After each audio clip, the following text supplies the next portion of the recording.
کچھ دنوں پہلے میرا ایک ایسی قوم کے پاس جانے کا اتفاق ہوا۔ اس قوم کے بارے میں کہا جاتا ہے کہ یہ قوم دنیا میں ایک ایسی قوم ہے جو نوکری نہیں کرتی۔ یہ قوم ایک ایسی قوم ہے جو پوری دنیا میں خوددار قوم ہے، اپنی آزادی پہ کمپرومائز نہیں کرتی، اب غلامی برداشت نہیں کرتی، یہ کسی کے سامنے کشکول لے کے نہیں پھرتی، یہ بھیک نہیں مانگتی۔ دوستو، یہ قوم افغان قوم ہے۔ آپ جانتے ہیں کہ افغان قوم کو پٹھان کیوں کہا جاتا ہے؟ افغان قوم کو پٹھان اس لیے کہا جاتا ہے کہ پٹھان کو افغان کہتے ہیں۔ افغان اس لیے کہتے ہیں کہ افغان حضرت سلیمان علیہ السلام کے ایک بیٹے کا نام تھا اور ان کو جنات کی زبان سے بہت زیادہ پیار ہو گیا تھا، تو انہوں نے اپنے والد حضرت سلیمان علیہ السلام سے کہا کہ آپ جنات کو کہیں کہ مجھے اپنی زبان سکھائیں۔ سلیمان علیہ السلام نے اپنے بیٹے کی درخواست قبول کی اور جنات کو حکم دیا کہ افغان کو جنات کی زبان سکھائی جائے۔ وہ زبان بعد میں پختون کے نام سے پہچانی گئی۔ پٹھان کی اصلیت اور قومیت کے بارے میں جو دلائل ہیں وہ یہ ہیں کہ پٹھان حضرت ابراہیم علیہ السلام کی اولاد میں سے ہیں اور حضرت اسحاق علیہ السلام کی اولاد ہیں اور قومیت سے بنی اسرائیل ہیں۔ انگریز مورخین لکھتے ہیں کہ پٹھان قوم آرجینیا کے ایک حصے میں رہتے تھے۔ آرجینیا کے لوگوں کا دعویٰ ہے کہ افغان یا پٹھان آرجینیا یعنی ہم میں سے ہیں، کیونکہ البانیا کے اوغان جو کہ بعد میں افغان بنے آرجینیا سے ہندوستان کی طرف چل پڑے۔ ایک اور مورخ لکھتے ہیں کہ اسرائیل قبائل بہت تکلیف اور مصیبتوں کے بعد افغانستان میں آباد ہوئے۔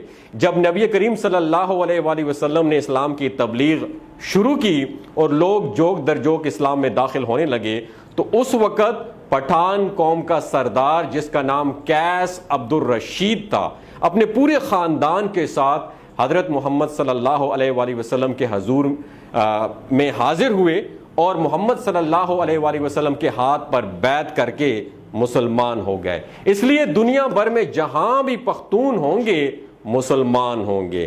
دنیا میں پختون ہی واحد قوم ہے جس میں اسلام کے بغیر کوئی مذہب نہیں ہے۔ اگر پختون سے پوچھا جائے کہ آپ پہلے مسلمان ہیں یا پختون تو جواب ہوگا کہ میں 5000 سال سے پختون ہوں اور 1400 سال سے مسلمان ہوں۔ جب کافروں نے مکہ پر قبضہ کر لیا تو حضرت محمد صلی اللہ علیہ وآلہ وسلم نے حضرت خالد بن ولید رضی اللہ تعالی عنہ کو حکم دیا کہ جاؤ اپنے افغانیوں کو بلا کے لے آؤ جہاد کے لیے۔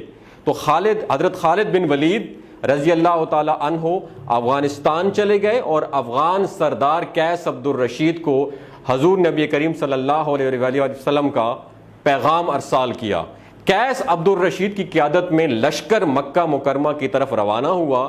شام کو صحابہ کرام نے حضور نبی کریم صلی اللہ علیہ وسلم کو خوشخبری سنائی کہ افغانی لشکر نے آتے ہی کافروں کا قتل عام شروع کر دیا اور تمام کافروں کا خاتمہ کر دیا اور مکہ مکرمہ کو افغانیوں نے فتح کر لیا ہے۔ تو اس لمحے حضور نبی کریم صلی اللہ علیہ وآلہ وسلم کی زبان مبارک پر یہ الفاظ آئے بطان۔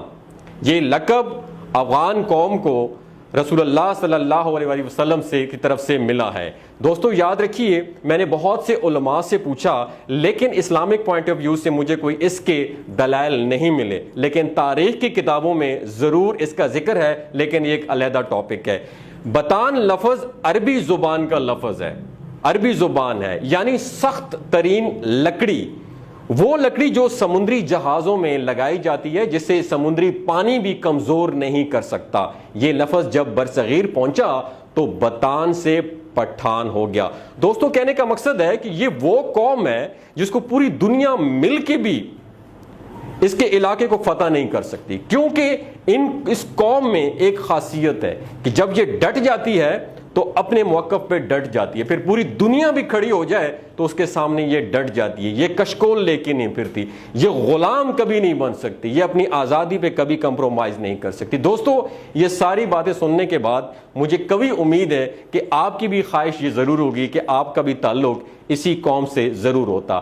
اگر آپ دنیا میں پٹھان ہیں یا افغان ہیں. اگر آپ کو یہ ویڈیو اچھی لگی ہو تو اسے ضرور شیئر کیجیے گا. ہو سکتا ہے اس ویڈیو کو سننے کے بعد کسی اور قوم کو بھی عقل آ جائے اور غلامی برداشت نہ کرے اور آزادی کی زندگی جیے.